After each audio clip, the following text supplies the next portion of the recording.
अस्मद्गुरुभ्यो नमः। अस्मत् सर्वगुरुभ्यो नमः। अस्मत् परमगुरुभ्यो नमः। శ్రీమతే రామానుజాయ నమః.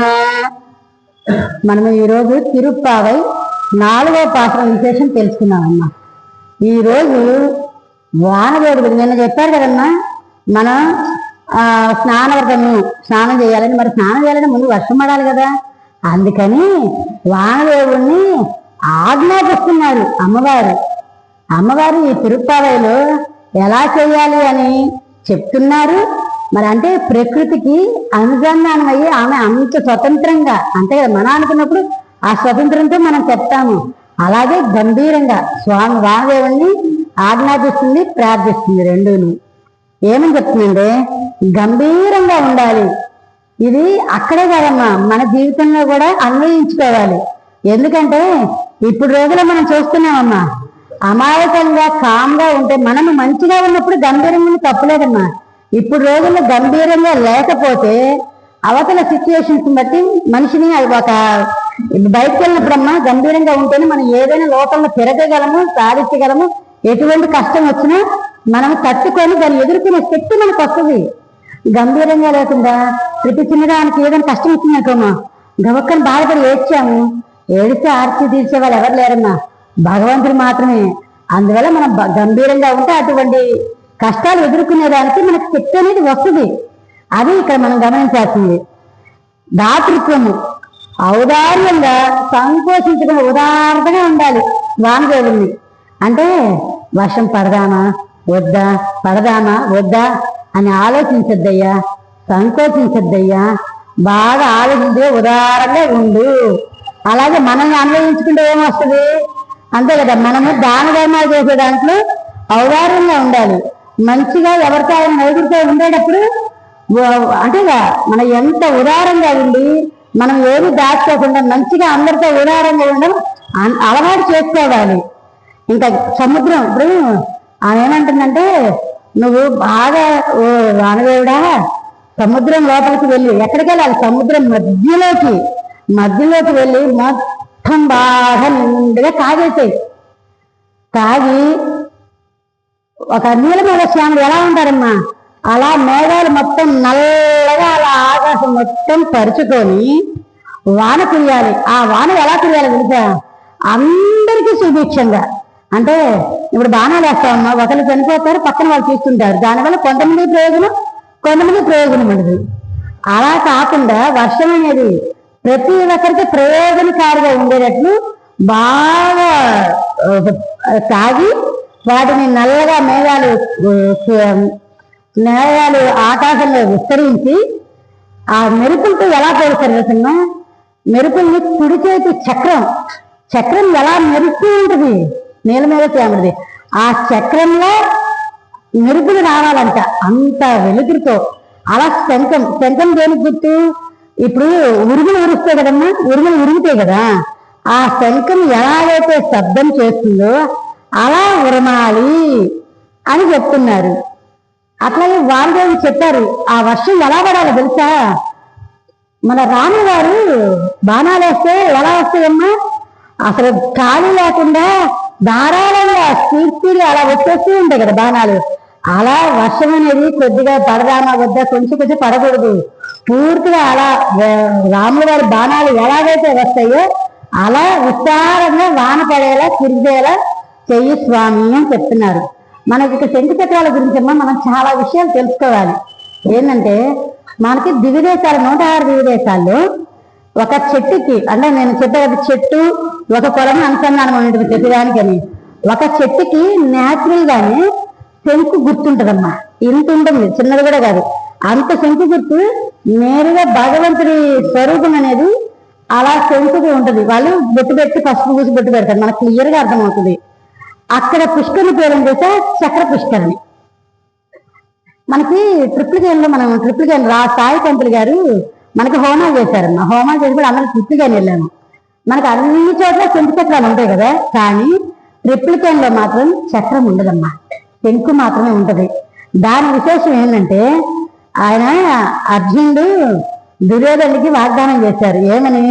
ఆయుధం పట్టను అని ఆ వాగ్దానం చేశారు కదా. మరి చక్రం అంటే ఆయన ఆయుధం ఉన్నట్టే కదా. వారు ఎట్లా వెళ్ళారు ట్రిప్? పార్థ సారథి, ఆయన పార్థుడికి సారథిగా వెళ్ళాడు మాత్రమే. అందుకని చక్రం తీసుకెళ్ళలేదమ్మా. అందువల్ల ట్రిపుల్ గేమ్లో శంఖం మాత్రమే ఉంటుంది. అది చాలా చాలా విశేషం అనమాట. ఇంకా కొన్ని విదేశాలు ఎలా ఉంటుందో తెలుసా?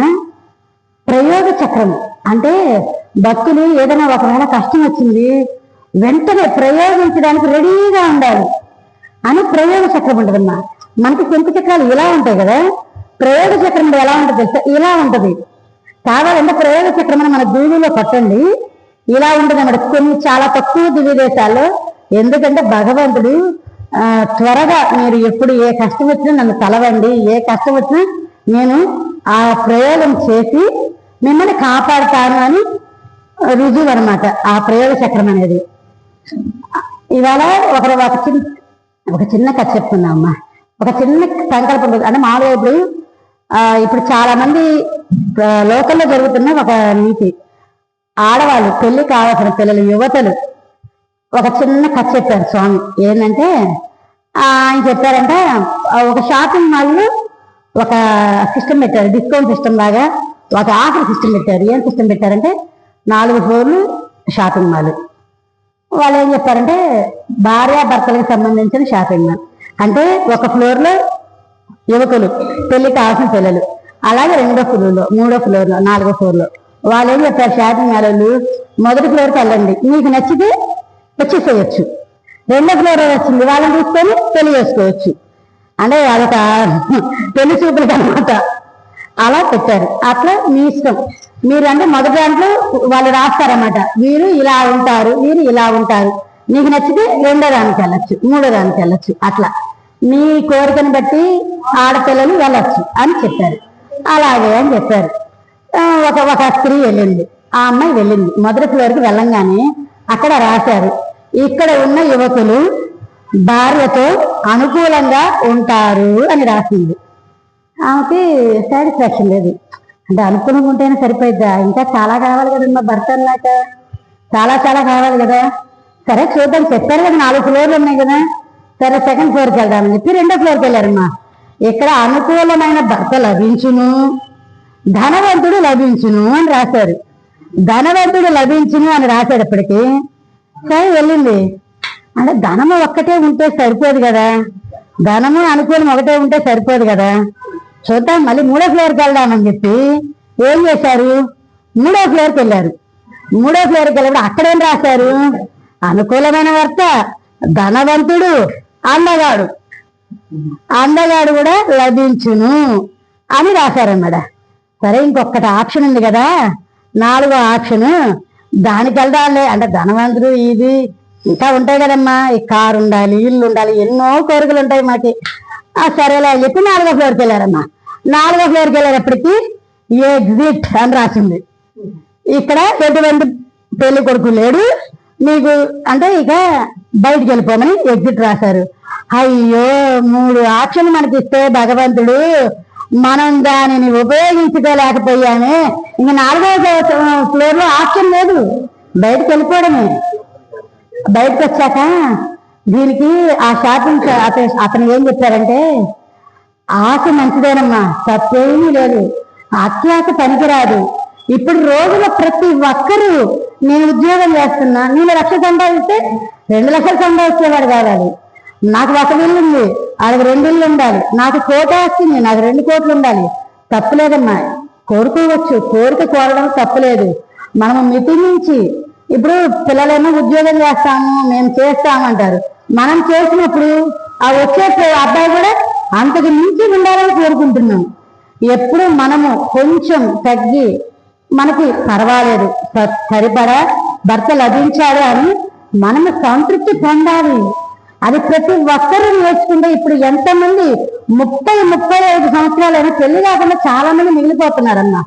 అదే మగపిల్లలు ఉద్యోగం ఉంటేనే పెళ్లి చేసుకుంటాము, తప్పులేదు. కొన్ని కాంప్రమైజ్ అవ్వాలి, కొంత చేస్తేనే పెళ్ళయ్యాక కూడా వాళ్ళతో సంతోషంగా అడ్జస్ట్మెంట్ కాంప్రమైజ్ అనేది ఇప్పుడు ఎవరికి మీనింగే తెలియదమ్మా. కానీ అది జరిగితేనే, అది ఉంటేనే మూడు ముళ్ళ బంధం అనేది నిలబడుద్ది. ఇప్పుడు విడాకులు డైవర్స్ అంటే చాలా తేలికైపోయింది, సునాసూక్ష్మం అయిపోయింది. కానీ ప్రతి ఒక్కరు కొంచెం కొద్దిగా అడ్జస్ట్మెంట్, కొంత మనము కలివిడిగా అన్నీ ఉంటే జీవితం చాలా చాలా ఆనందంగా ఉంటుంది. దీన్ని గమనించుకొని ప్రతి ఒక్క పాత్రాన్ని మన జీవితంతో అన్వయించుకొని దాన్ని మనం ఆచరించాలి. ఆండాళ్ తిరువడిగాలే శరణం, ఆళ్వార్ తిరువడిగాలే శరణం.